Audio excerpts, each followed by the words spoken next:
Back on Big Ten today, Oklahoma and Nebraska tomorrow in Lincoln. Second game of a home-and-home between these historic rivals. The Sooners won by a touchdown last year in Norman. Oklahoma, 50 conference championships all-time. That leads all of FBS. Nebraska is second with 46 all-time conference titles. So two of the best programs in the history of the game going head-to-head, which leads us to our big interview. It is Nebraska interim head coach Mickey Joseph taking over for Scott Frost, who, as we know, was let go on Sunday. Coach, thanks so much for joining us. As you prepare for this game, how would you describe the psyche of your team right now? I think they're in a good state of mind right now. You know, it's been a tough week for those kids. But I expressed to him this morning that, you know, tough times don't last. Tough people do. But the ball's going to kick off Saturday, and we need to be prepared. But it's been a tough week for the boys.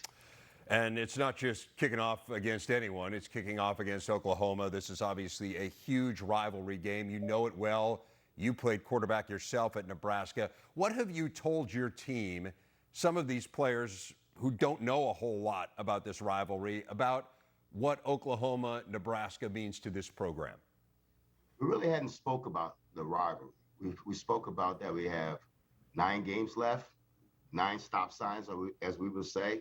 And the stop sign that we at right now is OU. So we really hadn't spoke about the rivalry because these kids are right. They're not old enough to understand what the rivalry means. But we got to understand there's no names, no faces. We got to get out and do our job. So really, I don't want them focusing on, oh, it's a rival game. You know, they're all rival games to us. They all are. Whoever's on the schedule is a rival game. Well, let me put it to you differently then. You certainly know what the rivalry means to the fans at Nebraska, and they are going to view it maybe differently than the players will. As I mentioned, you played quarterback at Nebraska. You were injured in this game about 30 years ago on what was a late hit, frankly, out of bounds that, for all intents and purposes, ended your career. So give me a sense of what it means to you personally to face the Sooners. Well, you know what? Just looking across that field, seeing that OU on the helmet, you know, it's going to bring back a lot of emotions. But at the end of the day, you know, we got to come out. We got to play really well to beat this team. This team's a really solid football team. They got really good players. They got really good schemes. They got really good coaches. Brett Venables is a really good head coach. He was a great D coordinator. So we got to play lights out, you know, to beat them. I want to break down the game in just a bit, but I want to ask you a little bit about yourself. And you have said you went to great lengths in your news conference to say, hey, this is not about me, it's about the players. And I totally get and respect that. I do understand that. But I would just say, like, outside of the state of Nebraska, not a whole lot of people may know your story, and it is a really fascinating story. I mean, you're from New Orleans. You left that city to go to Nebraska to play for Tom Osborne. What does Nebraska mean? What does the state mean to you? What does the university mean to you? Well, I wouldn't be sitting here in this chair if it wasn't for the University of Nebraska. You know, Coach Osborne and Jack Pierce, bless his soul, he passed on recently. But they came to New Orleans and they recruited me, and they sold this university to my mother. It came down between OU and Nebraska. But my mama really had a special feeling about Coach Osborne, that she thought he was going to be a really good father figure for me, being away from home, being that far away from home. So she trusted what he said, and she trusted that he was going to keep his word about, you know, keeping me straight, making sure I graduated from college. And the state of Nebraska has always supported me, and it's some of the greatest fans that you can ever imagine. And you know, just coming back here, open arms, you know, people just reaching out to me, glad I'm coming back, glad I came back. But like I said, it's not about me. It's about the kids. And that's why I want to do a really good job for them. Yeah, I know this isn't the circumstances that you would have ever wanted to take over in, but I mean, it's amazing to look at your journey as a coach. I mean, you were a high school coach in the state of Nebraska. You've coached at just about every level of the game. I mean, NAIA, HBCUs, and then major colleges. I mean, you were at LSU before you came to Nebraska. What does it feel like? I know you're a head coach at Langston. It's the first time you've been a head coach. But what does it feel like to be a head coach, not just at a Power 5 school, Again, not in the circumstances you anticipated, but to be the head coach at your alma mater right now. I mean, as Trev said Sunday, you're the coach, you're the guy. No one's second guessing you right now. It's you.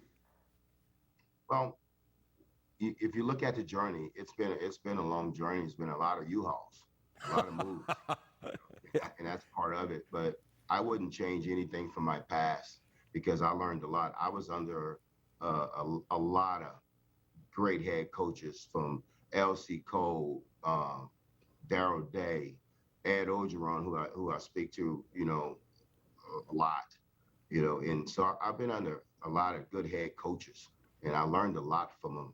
I learned a lot when I was at Alcorn State with Jay Hobson. When I learned a whole bunch, and just using everything that I learned along the way to help me get to this spot. And just being with Coach Ogeron for 5 years, that really helped me. Being a couple of months with Skip Holtz, that helped me. So I've been under a lot of really good head coaches, and I paid attention to that because I knew I wanted to be a head coach. And everybody used to always say, "Oh, you got to be a coordinator to do that." And I disagree with that. I think you got to have a really strong mind, but you got to be a leader of young men. And that's what I think my strong suit is, that I can lead young men, and I'm a natural born leader. And that's what I in communicating with players and understanding players. I think that helps me a lot in the situation that I'm in right now. I'm sure it has not been lost on you. It has been discussed quite a bit this week. You are the first African-American head coach in any sport at the University of Nebraska. What do you think when you hear that? Well, it helps younger black coaches, young black coaches, the dream and know that they can be sitting in a chair like this. But it also shows you that University of Nebraska is going to be diverse. That they're not looking at skin color. They put the guy that they see who best fits the program, who understands the lay of the land here at Nebraska. Because this Nebraska is different than LSU. And it's a totally different program. But for Trev to have the faith in me to get this done, because I know the lay of the land. I don't think he picked me because I was a black coach. I've been a black coach my whole life, but I think he picked me because I have the credentials and I have the mindset to take on this program. To what extent do you feel like you're auditioning for the job, Coach? Got 9 weeks. Got to win. We understand this profession. One thing about me, I'm a straight shooter, and I understand this profession for what it is. You got to win. You got to win. You got 9 weeks to show that you can get it done. And then after the 9th game, then you see where you're at, then it'll go from there. But right now, I'm focusing on one game at a time, and this week is OU. I mentioned how fascinating your history is. You are from New Orleans. When Katrina hit, you were coaching at a school in the lower 9th Ward. You had to relocate the school. You spent weeks trying to track down all of your players, trying to figure out where everyone was. Ended up relocating the school to Florida, getting in touch with all of the players. It obviously was an incredibly traumatic situation for these young people. You mentioned being a molder of young men. How did that whole experience impact you and change you? Well, at the time when Katrina hit, I was the head coach, and I said, you know what, we're going to get back together on Tuesday because it looked like this hurricane's going to turn, and it didn't. It was turning more toward New Orleans. And once it hit, Danny Walford, who was the CEO at the time, got in touch with me and said, hey, we need to go get out. And that helped me along the way. Yeah, I realize, and I don't want to in any way draw parallels between what happened there, which is life and death and people losing their homes and incredible trauma, which will unfortunately stick with them throughout their lives. I don't want to draw parallels. I understand that is different from what has happened to the players you have right now. But these players are hurting too, right? I mean, they have gone through something that they did not anticipate. Yes. Are you able to use that experience in any way to help navigate these waters? Absolutely. Absolutely. The minute Trev said you're going to be interim, my focus went straight to the boys. And I knew I had to be the shoulder to lean on, put my arms around them, let them know, assure them that everything was going to be okay, that I was going to continue to coach them. But at the end of the day, I was going to care for them as a human being, that they were more than me, just a football player, that I see what's inside the face mask, not just the jersey.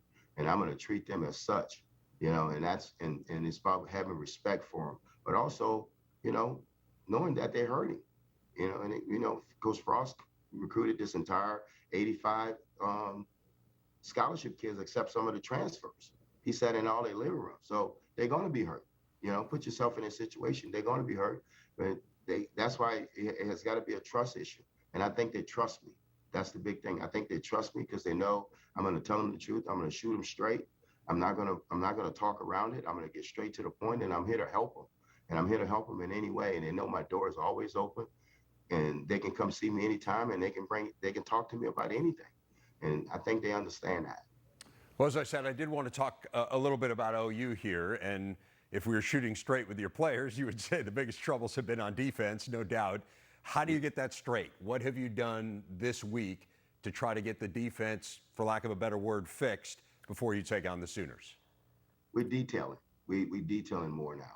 We're detailing, what we're doing in the box with the front seven. We're detailing what we're doing in the back end with the defensive backs. So it's more detail right now, and it's more, let's see what they can do. Let's see what they can do. And whatever they can do, that's what we're going to play. If they can't do it, then we're not going to do it. So it's detailing and simplifying things from back there. And I'm looking forward, and I'm happy to, and I can't wait to see these kids come out on Saturday, the defense, and play. But at the end of the day, like I told the defense, y'all wasn't out there by yourself. The offense was out there also. The special teams was out there also. Everybody's got to do the job. We got to play well in all three phases to help the defense. The offense has to play well, and the special team has to play well. And they got to do their part, and I have for sure know that they're going to do their part. Mickey Joseph, the interim head coach of the Cornhuskers. Coach, really appreciate your time. I know it's been a whirlwind of a week, but very kind of you to spend a chunk of it here with us. Thank you. Go Big Red. That is Mickey Joseph. Jake Bucket.